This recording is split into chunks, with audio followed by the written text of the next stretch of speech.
Invitation du collectif à la presse sur l'un des barrages ouverts à la circulation depuis vendredi, le rond-point Suzini. Les militants ne sont qu'une poignée en ce week-end pascal. Mais l'info du jour, c'est cette image. Réunis à la même table, ces trois hommes pour tenir le point de presse. Michael Mancé, porte-parole du collectif, Dominique Mangal, président de l'Union guyanaise des transports routiers, et Bertrand Mouquin, transporteur.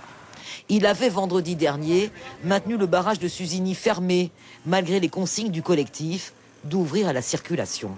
Alors ils nous emmerdent. Cacophonie, tension, jusqu'à cette déclaration de Michael Mancé. La décision d'ouvrir les barrages a été prise par le collectif. Maintenant, M. Mouquin, c'est lui qui a décidé de ne pas ouvrir complètement ou de définir des tranches horaires d'ouverture pour les barrages. Il n'est pas représentatif de tous les socioprofessionnels ou de tous les transporteurs. C'est quelqu'un qui ne veut pas suivre les règles du collectif. L'heure est aujourd'hui aux retrouvailles, plus de dissensions. Et Bertrand Mouquin, plus que jamais, au sein du mouvement. Pour ce qui est de l'organisation, des barrages, etc., vous avez M. Mouquin qui est le porte-parole des transporteurs et moi-même le porte-parole du collectif pour la Guyane décollée. Chaque fois qu'il y aura des informations à vous transmettre, vous le saurez.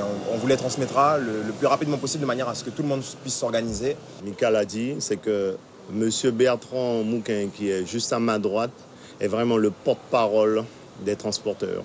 Donc c'est nous qui lui donnons les informations, c'est-à-dire ce sont les transporteurs, après une décision qui a été prise, c'est nous qui lui donnons ces informations, qui retransmet sur les ondes.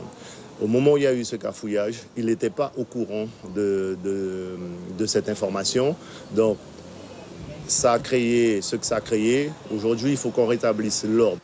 Quant à Bertrand Mouquin, désormais officiellement porte-parole des transporteurs, il n'a pas dit un mot durant cette conférence de presse, visiblement recadré par le collectif. Pourquoi M. Mouquin ne s'exprime pas alors que vous êtes trois sur la table? Parce qu'il ne le souhaite pas ou je sais pas, qu'est-ce que vous voulez entendre? Concernant cette fois la mobilisation, les dispositifs restent toujours en place pour maintenir la pression, car le collectif attend toujours une réponse du gouvernement à ses revendications. Voilà, j'ai dit ce sera long, c'est pas une course. La réponse du gouvernement, on l'attend dès que possible. Ça, c'est indépendant de notre volonté. Dès qu'on aura leur réponse, on verra quelle attitude adopter, puisqu'on s'adaptera à la réponse du gouvernement.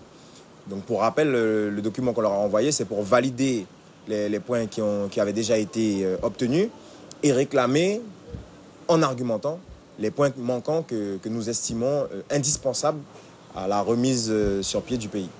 Pas plus d'informations. Il y a actuellement débat au sein du collectif pour déterminer la méthode à adopter pour la suite du mouvement.